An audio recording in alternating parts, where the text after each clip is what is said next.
মা আমিনার দোলায় দেখো দোলে ডিমের ফোল দুনিয়া ঘুরে পাবে না গো যাবার সমতল মা আমিনার দোলায় দেখো দোলে ডিমের ফোল দুনিয়া ঘুরে পাবে না গো যাবার সমতল সে আশার পরে পড়ছে দেখো আশার পরে পড়ছে দেখো সারা জগৎ আশার পরে পড়ছে দেখো সারা জগৎ কি পড়ে বলে লা ইলাহা ইল্লাল্লাহ মুহাম্মাদুর রাসূল লা ইলাহা ইল্লাল্লাহ মুহাম্মাদুর রাসূল আমিনার দোলায় দেখো দোলে ডিমের ফোল দুনিয়া ঘুরে পাবে না গো যাবার সমতল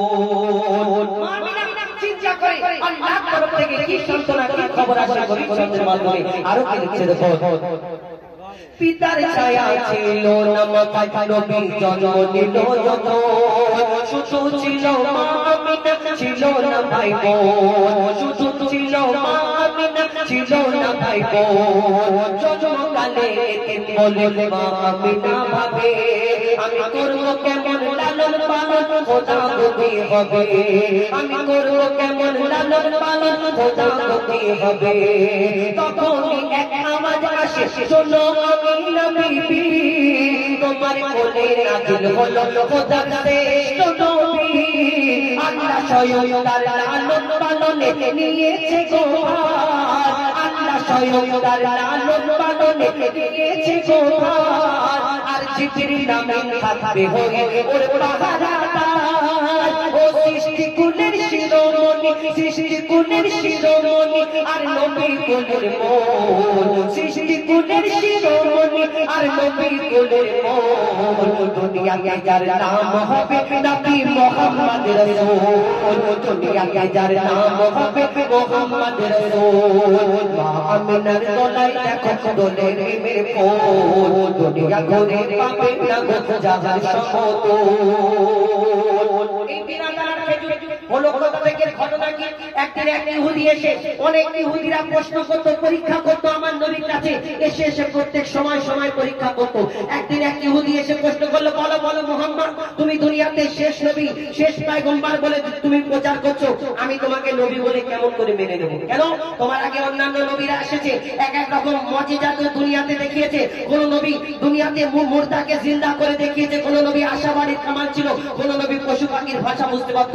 কিন্তু তোমাকে শেষ নবী মুহাম্মদ তুমি যে নবী আমি কেমন করে মেনে নিতে পারি তোমার কাছে আমি একটা পরীক্ষা করতে চাই কি পরীক্ষা না ও মুহাম্মদ শোনো তোমাকে আমি এই খেজুরের একটা দানা খেজুরের আটি নিয়ে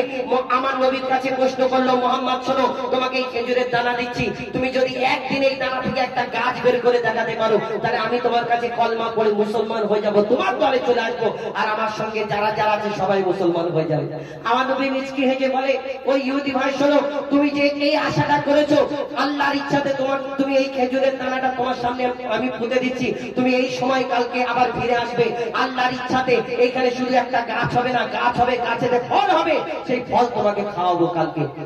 যে ইহুদি চিন্তা করে ইম্পসিবল এটা সম্ভব কি করে একদিনেতে একটা গাছ হবে তাতে ফল হবে আবার পাকা ফল হবে আমাকে খাওয়াবে মানে এই দুনিয়াতে ইহুদি যখন এই কথা চিন্তা করে তখন ওই ইহুদির পিছন থেকে যারা লোকজন ছিল বলে ভাই শোনো শোনো মুহাম্মদ আসমানের চাঁদকে টুকরা করে দেখায় জমিনের পাথরকে কলমা পড়িয়ে দেখায় মুহাম্মদ জাদু জানে এটাও করে দিতে পারে তুমি মুহাম্মাদের সঙ্গে লেগো না তখন সেই ইহুদি চিন্তা করে কেমন করে আমি মুহাম্মাদের কাছ থেকে বাঁচবো সেই দিন কি পন্থিয়াতে সেই ইহুদি আর কি ঘটনা হয় আর এই বিনাদানের খেজুর হলো কোথা থেকে কবি ছন্দের মাধ্যমে আরো কি লিখছে দেখো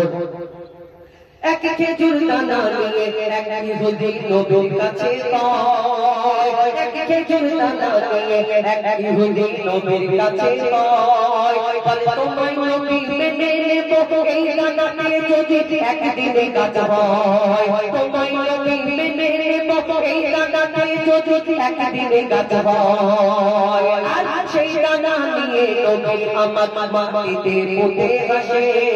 বলে এই দানার ফল খাবে দোকানি ইহুদি তুমি এসে এই দানার ফল খাবে দোকানি ইহুদি তুমি এসে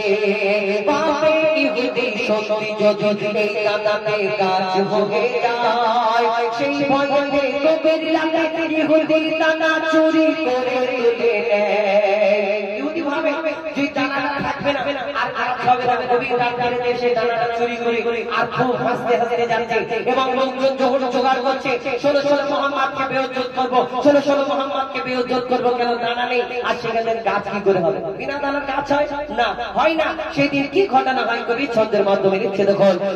গভীর রাতে সেই ভয়তে ইহুদি দানা চুরি করে পরের দিনে সেই ইহুদি নবীর সাথে গাছ দেখতে যায় পরের দিনে সেই ইহুদি নবীর সাথে গাছ দেখতে যায় গিয়ে দেখে সেটাই গাছ হয়ে ফল ভরে যায় নবী তাকে নিজের হাতে সে গাছের খেজুর খেতে দেয় আর খেজুর খেতে বলে ইহুদি এর দানা কোথায় শেষ প্রশ্ন করবো না এই আরবে এত খেজুর গাছ আছে সব খেজুরের মধ্যে যদি দানা থাকে তোমার এই গাছ থেকে যত খেজুর খেলাম একটাও দানা নেই তুমি কি আমার